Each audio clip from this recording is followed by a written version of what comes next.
Hi, it's Ramsey Dewey over here in Shanghai, China. Welcome to another edition of Q&A with the coach. Our first question comes from Owen Shoemaker. That's a pretty straightforward question. He says, I'm currently heavily into Taekwondo and I compete internationally, but I'm thinking I want to get into MMA in the future. What other martial arts or training should I try? And other tips for people new to MMA. Okay. As I said, it's a straightforward question. All right. You come from a similar background as myself. I started out in Taekwondo and several other traditional martial arts. And that transition into MMA was a rough one because I essentially tried to take a shortcut. Don't do that. Learn the basics. Learn how to box, learn how to wrestle, learn jiu-jitsu, learn Muay Thai. All that stuff everybody tells you to do. And once you understand the fundamentals of those aspects of combat sports, then you can make your Taekwondo stand out. Because contrary to what a lot of people say, Taekwondo is not useless in MMA. But you gotta know the sport of MMA first. You have to understand how to use all your other tools so that you can use your Taekwondo in a fight.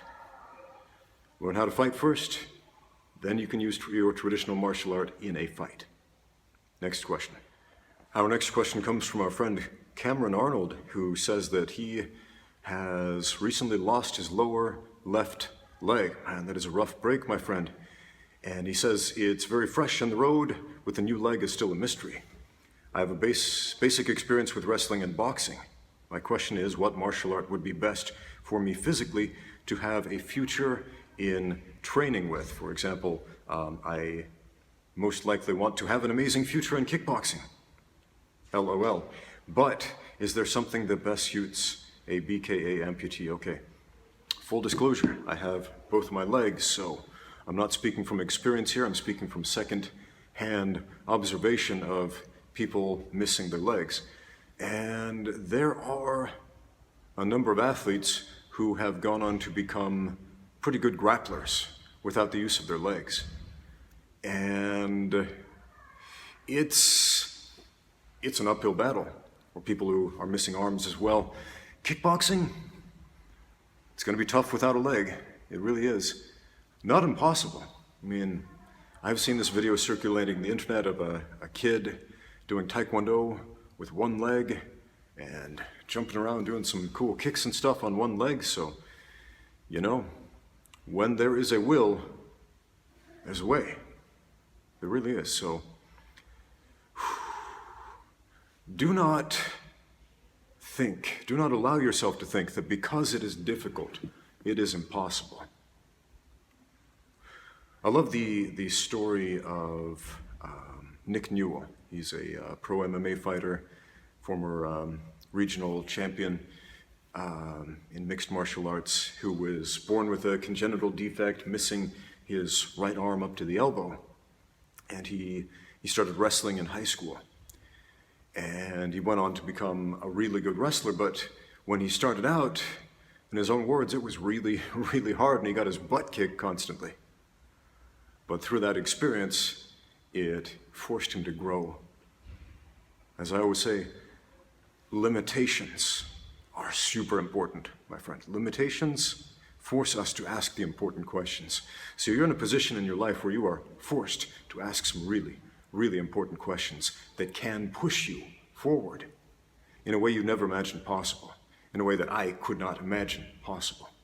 But you, sir, you are in a unique situation to grab life by the lips and yank as hard as possible. To quote Weird Al Yankovic, yes, I'm quoting a comedy musician, grab life by the lips and yank. Man, I love that quote.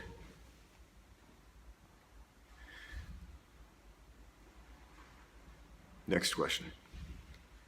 Our next question comes from Dying God Norse, who tells a story about how he is pretty new to boxing, and his coach invited him to spar with him. They were going for a 3-minute round, and he took a heavy shot to the ribs, which seriously injured him, so he was out for 5 weeks. At least his doctors told him, give it at least 5 weeks for your ribs to recover. And he wants to know, is this normal? He says, I know that boxing or any sport like that is dangerous, but is this normal for this to happen to somebody who's only been training for 2 months? Okay. Unfortunately, that is something that happens in combat sports. Ideally, your coach should not give you more than you're able to handle and should not be injuring you, but it does happen, man. It's not checkers, as my old coach Shane Brenner used to say. It's not checkers, guys. You know, take care of each other, but it's not checkers. Protect yourself at all times. But yeah, when I spar with my students, my objective is to teach them not to hurt them. I learned pretty early on it's hard to keep a gym going when you hospitalize your students. It's not a good business model, it really is not. And not only is it not a good business model, it's not a good teaching method. It won't help them to progress. So here's what happens. Here's what happened to me. When I started fighting professionally in American kickboxing way back when, in the early 2000s, I trained with a bunch of guys who felt that sparring needed to be the exact same thing as fighting. So all of our sparring was full contact. They were all full contact fights at the gym. And we got hurt a lot, but we thought that was normal. We thought that was acceptable. We thought, well, a fight is not light contact, tag, whatever, so our sparring shouldn't be either. And while it is important to understand what a fight is before you get into one, it's important to not get injured so you can keep going back and training and gaining more knowledge and experience and abilities as you go. Because if you're nursing cracked ribs every single day, you're not going to become a good fighter. You're just not. So your coach should take measures to ensure that he is sparring with you at a level that is sustainable. Maybe he overestimated your abilities. I mean, it is really easy in the heat of the moment to throw something heavy, or you may have walked into a strike he didn't intend to throw that hard. That's entirely possible. Who knows? But it does happen. I'm sorry that happened to you. But remember, rule number 1 of all fighting, and this includes training, protect yourself at all times. And, just a couple months in, you don't know how to do that very well. So it is your coach's responsibility to teach you to protect yourself. So I like to teach as I spar. Rather than trying to tear down, I try to build up. Find a team that can do that for you. It's the best advice I can give you. Thank you for the question. Next question. We have another question from our friend Anthony Reynolds Jr., longtime subscriber. He has taken up boxing, and he's noticed a certain pattern. He tends to hit harder than his training partners. But he says this: my issue is that I tend to freeze up in the ring with them and get stifled because my mind goes through all the risks of me catching my opponents with a clean shot to the jaw. Understandable. You don't want to knock out your training partners.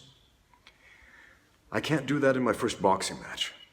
Apparently, throwing punches is necessary to win. Good observation, my friend. As someone who's training to become an Olympic boxing champion, how do I gain the mindset to go to the dark place in my mind to inflict damage on people? Oh, that's such a good question.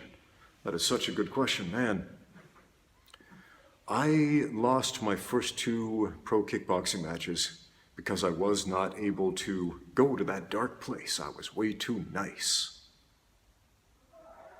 And I ended up losing my first kickboxing match to a guy who was not as technically sound as I was, but he was aggressive, and I was not.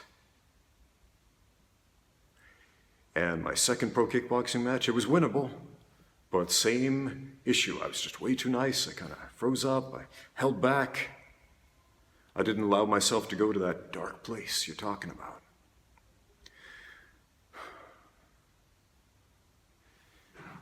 Man, I'm going to tell you, there are no shortcuts to get there. There really are not. However, something that helped me get there was the advent of the internet and comment sections and online forums and internet trolls. See, that stuff wasn't really a thing back when I started, but a few years later it started to surface. And people started talking smack, like, oh, this guy lost his first couple fights, he sucks. And all these internet trolls came out. And oh, that was good fuel on the fire for that dark, dark place that you got to go to. Man, the trolls on the internet are amazing. Amazing motivation for that. So if you picture for a moment, you're clocking them in the chin. The naysayers, if you will. I don't know if you have any naysayers, but if you put yourself out there publicly, you will. It doesn't matter how good or bad or mediocre you are, the naysayers will come out. And man, look at the best pro fighter in the world. They have trolls coming out, trolling them constantly, saying all kinds of smack about them. And yeah, that's an interesting modern contrivance. Now, don't get me wrong. You don't want to fight angry. You want to fight focused. So if you can allow these dark feelings to put you in a place where you can focus on clipping that chin and cutting right through it with your hooks or your straights or whatever punches you're throwing, all the better. I had a coach. I've told this story before. Jeff No Mercy Moody. I fought him once in my first pro Muay Thai fight, and he knocked me out. Guy was a vicious beast of a man. Guy was a killer. He earned his nickname, No Mercy, because he had none. He did not hold back. And afterward, he said, I want to coach you. I want to teach you what I know.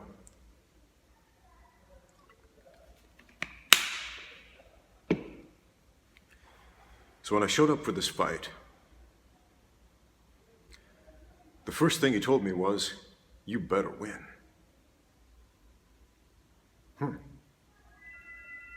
It was no longer optional. Winning and losing was no longer optional.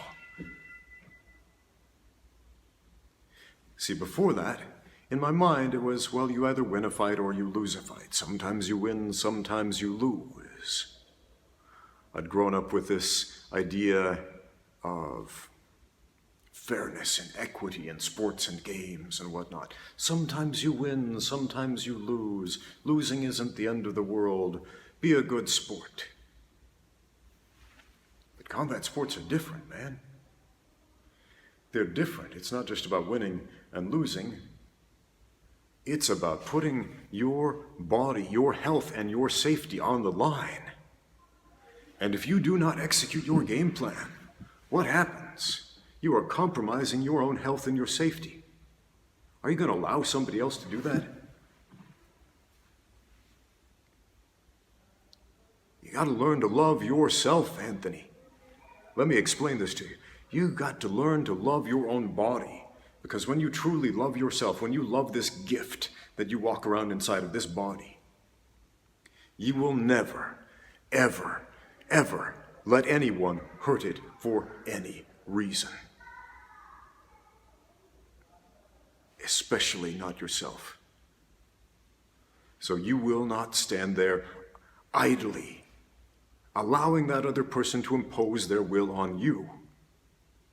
What will you do? You will do what fighters do. You will rise to the occasion. Understand that. Do it. Execute that game plan. Next question.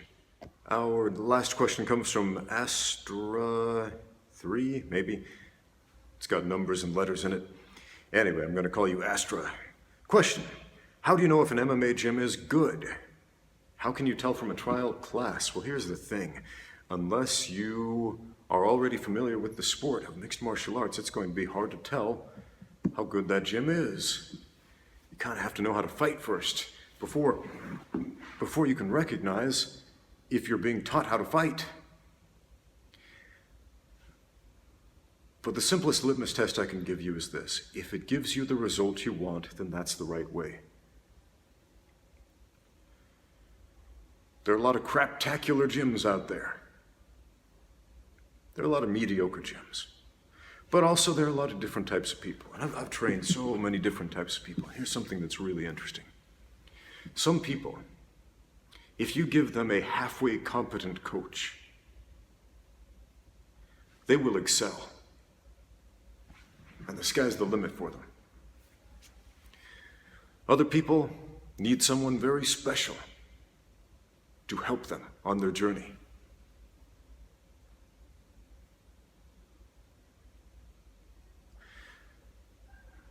So here's a question for you. What type of student are you? Are you the type of person who is going to excel as long as you put in the work, as long as you are directed on a decent course of action?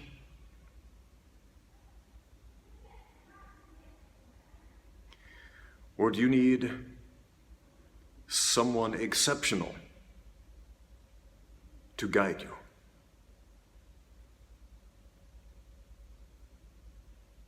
The proof of the pudding is in the eating, but that's not just the gym, that's also on you.